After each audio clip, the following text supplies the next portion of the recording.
Thank you very much. I think at the outset, I would like to thank the organizers, particularly the Cenetri publications. They have invited me to this very interesting and exciting international conference of sustainable agriculture. And you know, since morning we are talking about the sustainable agriculture, and sustainable agriculture always includes all these components: livestock, animal husbandry, fishery, dairy, poultry, horticulture, crops. And livestock and crops both are intercomplementary. We cannot, where crop fails, the livestock sustains. So that's the basic idea of the livestock animal health production. So I would like to give the glimpses of what is happening. I come from basically from Jabalpur, but I had my education and all from GB Pant University of Agriculture and Technology. Then I shifted to Haryana Agriculture University, and then Punjab Agriculture University, and then finally as a veterinary university which was separated from the agriculture, and I became the registrar for a couple of years there, and then for some time, for a year, I was the director R&D in the Pharmacy College of the Punjab. So I basically have an idea about Haryana, Punjab and Himachal Pradesh, because Haryana, Himachal and Punjab were one component at one particular period of time. So friends, livestock is an important component, as we have said that it is integrated part of the agriculture in India, and it is likely to be the instrument of future growth and developing of the agriculture sector. They generate employment, they generate, draft power for the people, the manure, and earn foreign exchange as well. Although the per capita consumption of the food of animal origin is very low in India, I will be having my talk on this, introduction, distribution of the livestock population, status of livestock production in India and Madhya Pradesh, and steps for sustainable livestock development, and conclusion.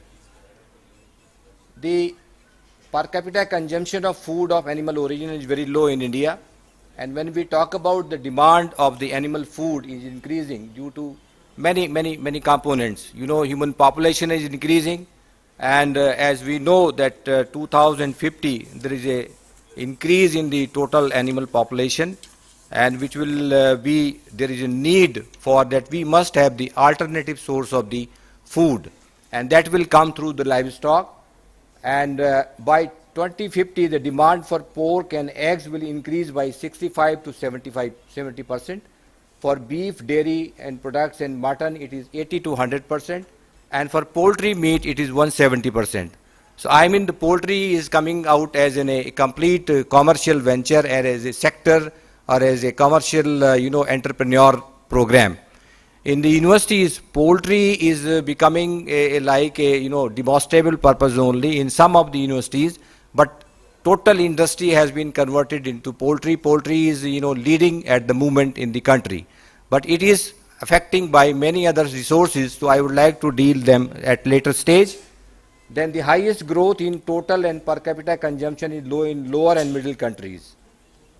Now, if you see this, the agricultural land use worldwide, it really shows that owing to the increasing population and limited land available for the cultivation of food crops for human consumption, alternative source of food like livestock products will play a major role in future. So we have to focus on the foods of the animal origin in future. Expansion in the area of land used to cultivate food crops between 1960 and 2010 is 12%. Increase in world agriculture productivity during the same period 150 to 200%. And extent of total cultivated land in 1960 1.4 billion hectares. The idea is that average number of hectares of cultivated area needed to feed one person is 0.22 hectare. So you can very well imagine the land is shrinking, and we have to depend upon the alternative source.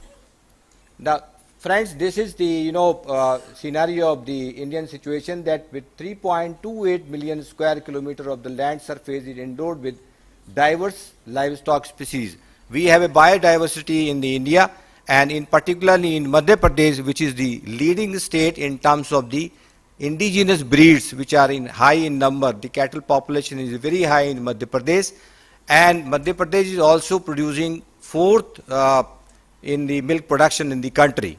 It has surpassed many other states in terms of the milk production, but that is again due to the number of the animals which are more there. If you see Haryana and Punjab, the total crossbreeding program has been taken place there, and if you go to the villages, I have gone to all villages in Punjab and Haryana, you will find 99% breeds have been the crossbred. They are Holstein Friesian crossbred there, but in comparison to the other states, you will find some indigenous breeds are available. Now, you see this. This is the Sahiwal, the Gir, Murra, and this Nimadi, Malvi, Kenkatha, and Vadavari. These are the important indigenous breeds of the Madhya Pradesh. So the government is also focusing, as Dr. Thilagar has also said, that upgradation of the indigenous breeds is one of the major area where we can increase the production of these animals. Because India has achieved the milk production at the highest level due to crossbreeding program. But now there are certain things which are coming up. We have to review whether the crossbreeding program is good for our health or not. I will talk to that point as later phase. Then livestock status of India as compared, we are highest buffalo population in the world. We have second in the population of cattle and goats, third in the population of sheep, and fifth in the population of ducks and chicken, 10th in the camel production in the world. This shows the India and Madhya Pradesh. We all have the cattle population, as I have told you, that it is highest, followed by the buffalo. So cattle and buffalo both mixed up makes the major component for the milk production in the state. The state-wise population of cattle, it shows again Madhya Pradesh at the highest level. Then buffalo also, it is coming up quite good number at 5th place at the national level. Then the total sheep and goat population, we do not have much sheep and goat population in the state. Pig also very less. And the poultry also, we are not having a good number of the population of the poultry.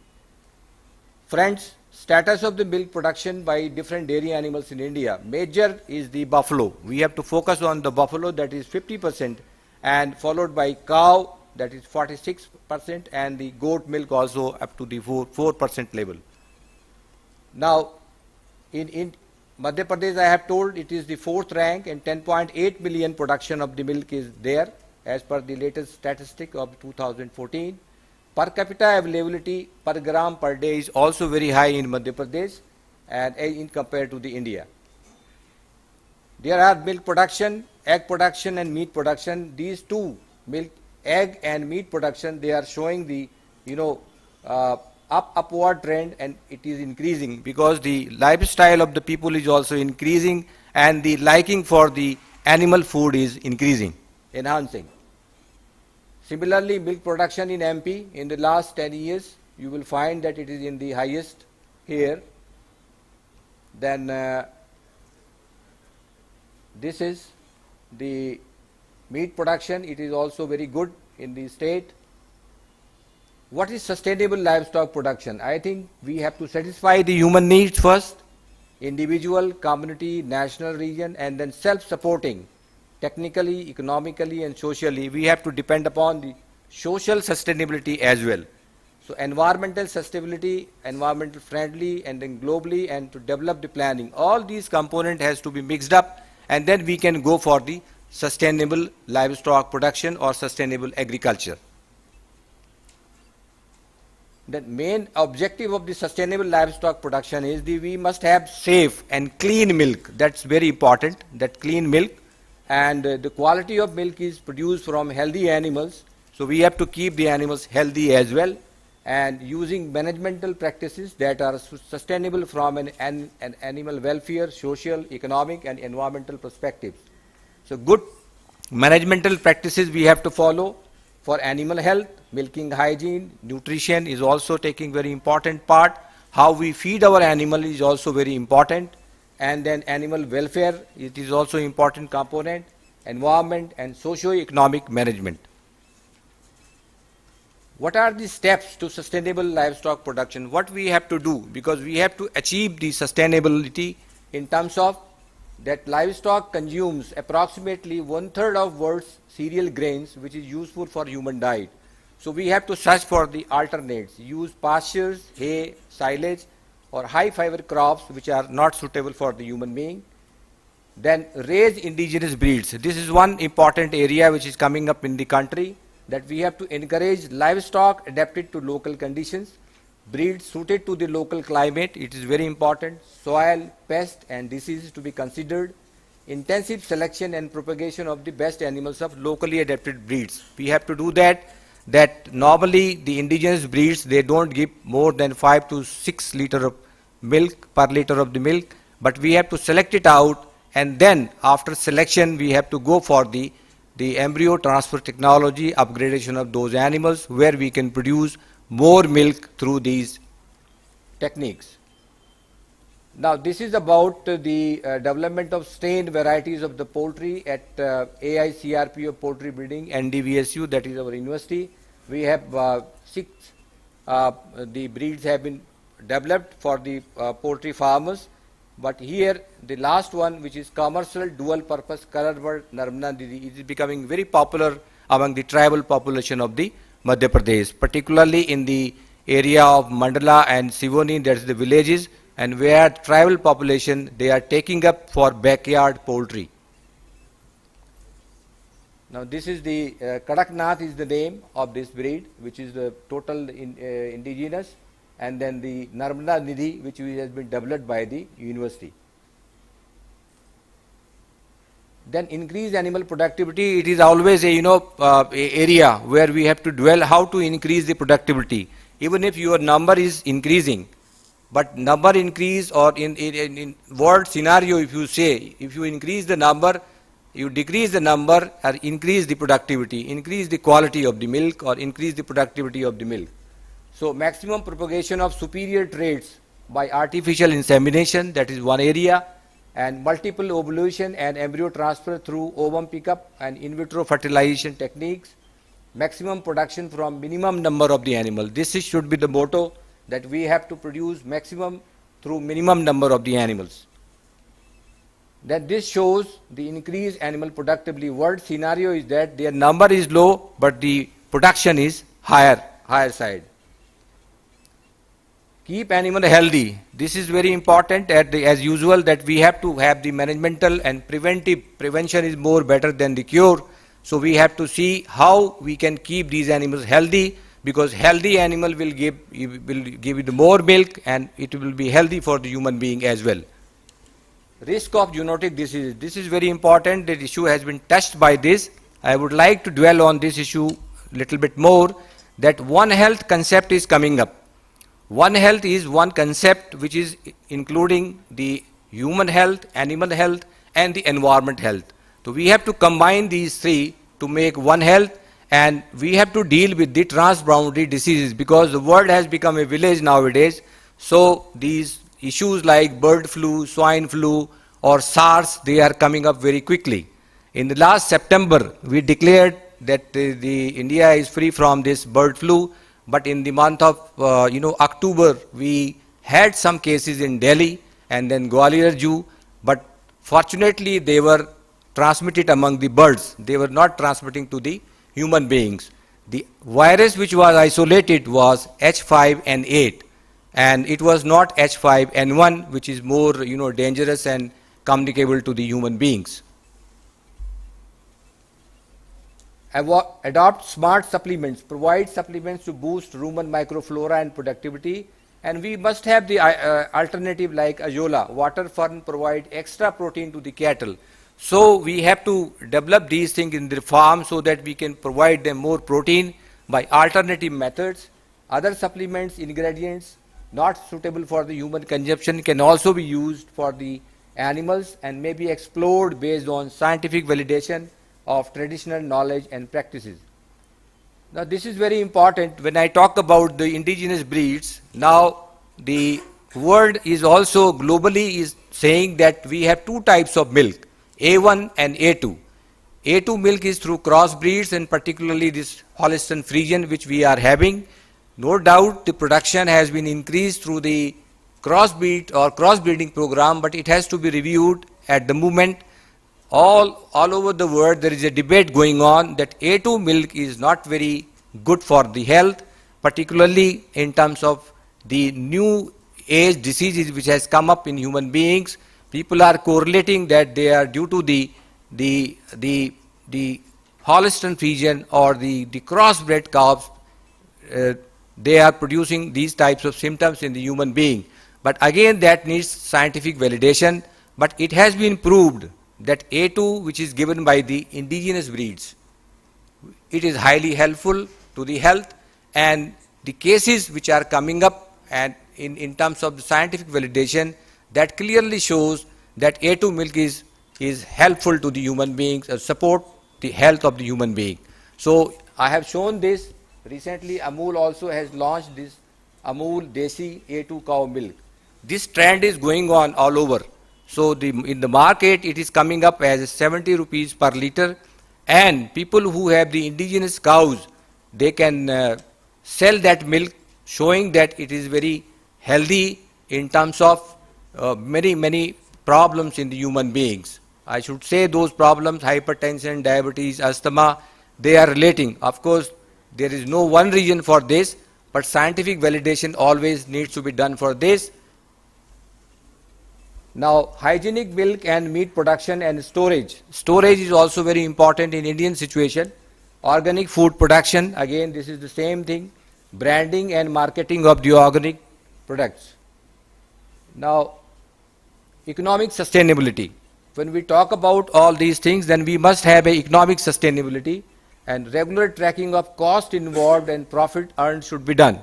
Almost we have to take care of those things, how much we have inputs and what is the output of that, and whether it is cost effective or not. Calculate the cost of products and byproducts obtained from the livestock. Food processing can increase profitability. When we talk about the value addition of the product, it is always better. Value addition of the milk, it is becoming very important, and NDRI Karnal, you know, probably some of you know that it is becoming the leader in the milk value addition of the milk products. Food processing can be increased profitability by strategies for increasing in production, understanding of food safety and food quality. This is another issue. Food safety, we must have the food-borne diseases. We must control those food-borne and water-borne diseases. I give you a few examples like, you know, toxoplasma. You say that neurocysticercosis. Many parasitic infections, they come through the eating of the food. Fortunately, our feeding habits are very good, so we cook the food, so we are saved by these very dangerous parasitic infections. So food safety is another area which is coming up in terms of whether we talk about the bacteriological, parasitological or virological infections. Now this another area which is we have started initially working how we can make the byproducts of a cow for the purpose of the benefit of the people. Rural people, you may say the rural farmer, you can say the gausalas also, how they can make these gausalas sustainable. So what we have done, that cow urine distillation unit we have established, and we are working hard on that, how cow urine is, you know, helpful for the detoxification of the body and removing many ailments of the body. Second was that we have produced a mosquito coil from the cow dung, and that cow dung was fortified with the herbs, and there are large number of herbs which can be act as a mosquito repellent. So that is one product we have produced, and then the tablet also we have, and then raw material processing unit. And another area where we are training the people, we are giving training for production of the what you can say the flower pots, gamlas. How can you produce the gamla from the cow dung? So that is another area, and we have chalked out that at least 100 products starting from agarbatti to gamla the farmer can produce and earn a very good livelihood for the purpose of the marketing. They can produce them, they can sell in the market, and both are environmental friendly and eco-friendly, and it is a wonderful situation for a a person who does not know anything about, he is illiterate, but he can produce very good gamlas and sell in the market. So this is one area where the university is working.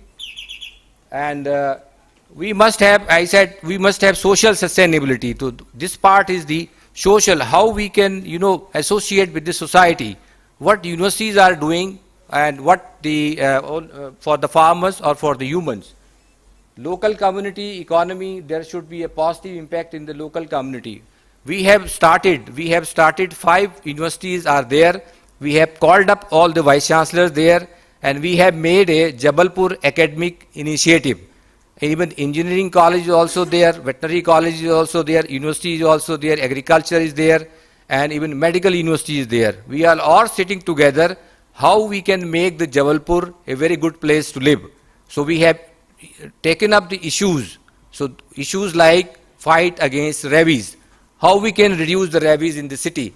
So such type of thing we are taking up, university is taking it up, and we can have a social sustainability. Then environmental sustainability, safe disposal of the animal waste, this is very important. Livestock sector accounts for 14.5% of the human induced greenhouse emission. This is another issue of concern. This is cause of concern, that how we can reduce the methane emission, and that will help in the reducing the global warming. Then I have to conclude that sustainability of societies depend largely on the sustainability of their agriculture or livestock production. Value addition I have discussed is very important, may be done to increase profitability and marginal and small entrepreneurs, because we must encourage the small marginal entrepreneurs also, or small farmers, small holders. Programs focused at maximizing productivity and minimizing animal population may yield results. This is another area. Must examine efficient use of energy and nutrients to be sustainable. I forgot about that biogas also. We are working on the biogas from the cow dung, and that is also another area which is very important. So this is the area which we have talked about, and I hope that with the help of the integrated farming system, we will be able to sustain in future and make the India self-reliant in terms of the food self-reliant. Thank you very much.